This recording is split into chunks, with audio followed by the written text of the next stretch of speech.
নমস্কার, আলোর পত্রিকা নিউজ চ্যানেল থেকে আমি প্রজ্ঞা পারিজাত আছি সুচন্দ্র রায়ের সঙ্গে।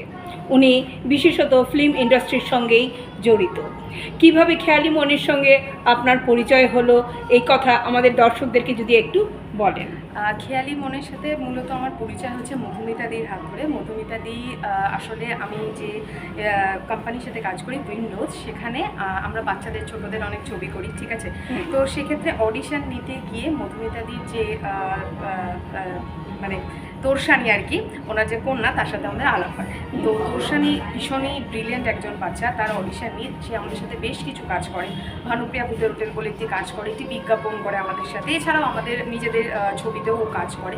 সেক্ষেত্রে মধুমিতাদির সাথে এখন সম্পর্কটা আমার আর প্রফেশনালি নেই, সত্যি একটা পার্সোনাল সম্পর্ক হয়ে গেছে, দিদি এবং বোনের মতো একটা সম্পর্ক হয়ে গেছে। তো সেক্ষেত্রে আজকে আমাদের ইনভাইট করে মধুমিতাদি, এবং খেয়ালি মনের এই পুরো যে সকলের গান আমরা দেখি, ছোট ছোট ফুলের মতন শিশুরা এত সুন্দর গান গেয়েছে, সত্যি এসে আমাদের মন ভরে গেল। আসলে আমাদের না সত্যি সময়ের খুবই অভাব, আমরা এত ব্যস্ত থাকি যে বিভিন্ন প্রোগ্রামে হয়তো ইনভাইট করে, বাট যেতে পারি না, অনেক সময় এরকম প্রচুর হয়েছে।